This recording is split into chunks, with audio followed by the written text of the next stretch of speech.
Hello everyone, welcome to Ruchi tech YouTube channel. So ఈరోజు వీడియోలో programming in C important questions చూద్దాము. ఓకేనా? చాలామంది సప్లీ అయినా రెగ్యులర్ అయినా ఎలా క్లియర్ చేసుకోవాలో చూస్తున్నాం. ఓకే, సి అనేది మీరు అనుకున్నంత కష్టమైతే కాదు. వన్స్ మీకు అర్థమైంది అనుకోండి, ఈజీగా 70+ తెచ్చుకోవచ్చు. అది ఎలానో ఈ వీడియోలో డిస్కస్ చేద్దాం. ఓకేనా?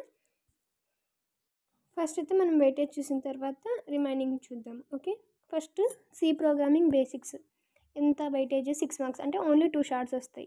ఓకే, అండ్ తర్వాత కండిషనల్ స్టేట్మెంట్స్ అండ్ అరేస్ ఎన్ని మార్క్స్? 22 మార్క్స్, అంటే వెరీ వెరీ ఇంపార్టెంట్, అంటే 2 ఎస్ఎస్ వస్తాయి.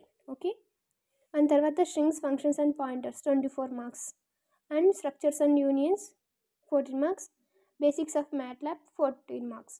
ఓకేనా? ఇది పర్టికులర్గా ఈసీ వాళ్ళకు. ఆల్మోస్ట్ రిమైనింగ్ బ్రాంచెస్కి ట్రిపుల్ ఈ కానీ సిఎస్సి కానీ సేమ్ ఉంటుంది, బట్ 5th చాప్టర్లో కొంచెం వేరియేషన్ అనేది ఉంటుంది. ఓకేనా? ఓవరాల్గా ఇంపార్టెంట్ క్వశ్చన్స్ అయితే ఇవే అనమాట. సో ఇప్పుడు వెయిటేజ్ చూసాం కదా, లెసన్ వైజ్ ఇంపార్టెంట్ క్వశ్చన్స్ చూద్దాము. ఓకే, ఫస్ట్ మనం ఫస్ట్ చాప్టర్ గురించి డిస్కస్ చేద్దాం. ఎందుకంటే దీంట్లో నుంచి 2 షార్ట్స్ వస్తాయి. ఇప్పుడు ఫస్ట్ మనం సి గురించి తెలుసుకోవాలంటేనే ఫస్ట్ బేసిక్స్ తెలియాలి కదా. అసలు సి స్ట్రక్చర్ ఏంటి, దాని యొక్క కీవర్డ్స్ ఏముంటాయి, డేటా టైప్స్ ఏంటి, ఇవన్నీ ఉంటాయి. సో ఇన్ని చదవాలా అంటే దీంట్లో కూడా కొన్ని షార్ట్స్ చేస్తారు, అంటే కొన్ని తగ్గిస్తారు. ఓకేనా? ఫస్ట్ చూడాల్సింది ఏంటి అంటే define keywords and list them, అది ఒకటి. స్ట్రక్చర్ ఆఫ్ సి ప్రోగ్రామ్ ఎలా ఉంటుందో మీకు తెలియాలి. ఓకే, అండ్ తర్వాత ఇక్కడ ప్రింట్ఎఫ్, స్కాన్ఎఫ్ ఫంక్షన్స్ ఉన్నాయి కదా విత్ ఎగ్జాంపుల్స్ అని 1.10 వెరీ వెరీ ఇంపార్టెంట్. ఓకేనా? అండ్ తర్వాత మనకు మామూలుగా తెలుసు బిట్ వైజ్ లాజికల్ ఆపరేటర్స్ అని, తర్వాత logical operators, operator precedence. Okay, అవి మాత్రం మంచిగా చూసుకోండి. తర్వాత increment, decrement.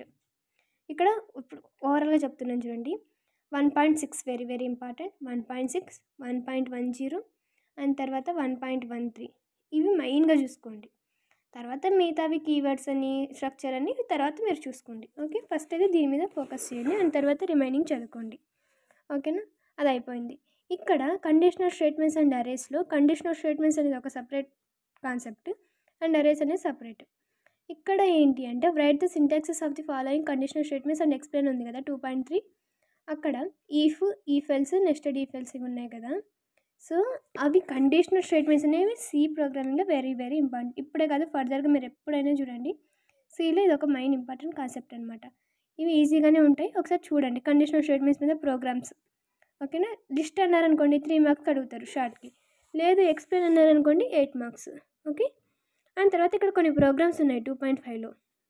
Right a program to find whether given leap year or not. అవి ఒకసారి చూడండి.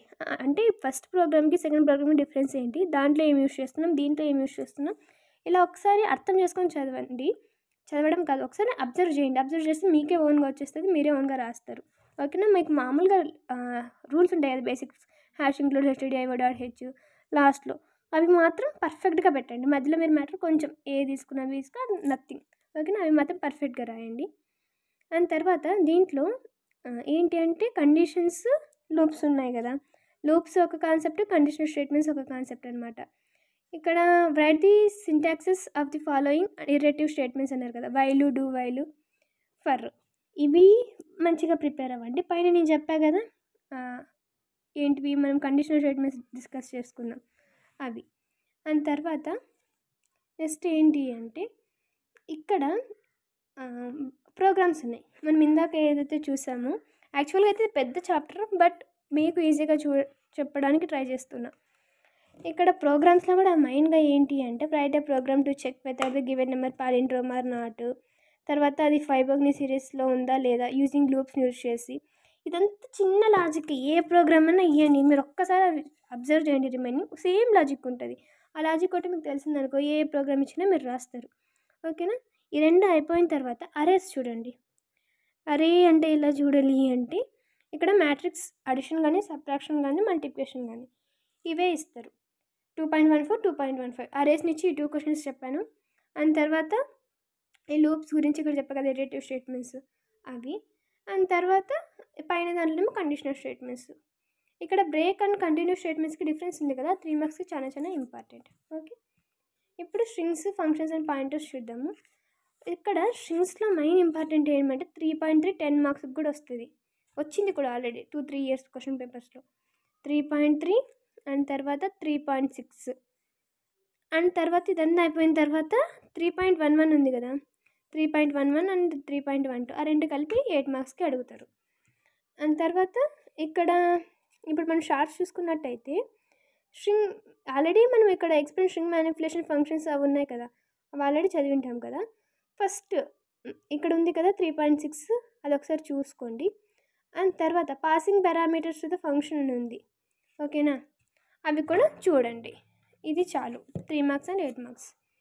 అండ్ తర్వాత స్ట్రక్చర్స్ అండ్ యూనియన్స్ని ఇచ్చి మీకు చాయిస్ స్ట్రక్చర్స్ అనేది చదవచ్చు, యూనియన్స్ అనేది చదవచ్చు, అంటే రెండు చదవండి బట్ 3 మార్క్స్కి అలా యూజ్ అవుతుందని చెప్తున్నా. First list the 6 pre process directives అని ఉంది కదా, అది షార్ట్.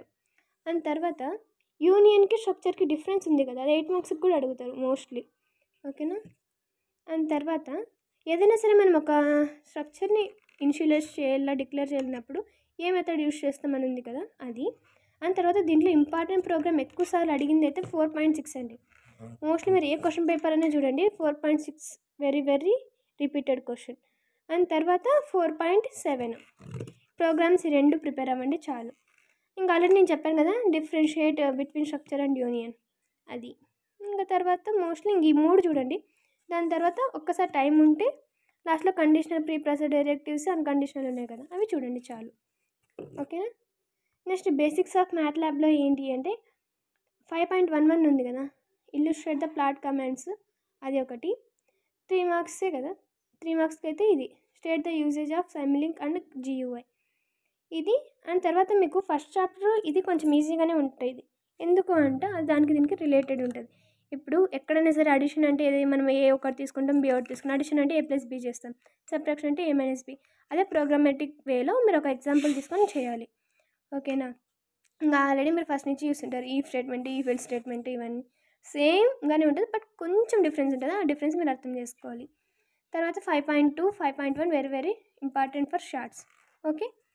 ఇంకా అయిపోయిందా state the usage of Simulink line space operator, CLC, clear, whos comments, ఇవి మాత్రం ఇంపార్టెంట్ క్వశ్చన్స్, ఓకేనా. షార్ట్స్ కేసెస్కి ఇందులోనే వస్తాయి, ఓకేనా. ఈ ప్లాట్ అనేది బాగా చూసుకోండి. దాని తర్వాత ఇక్కడ నేను చెప్పా కదా ఏంటి syntax of flu statements, illustrate the examples with matrix operations, ఓకేనా.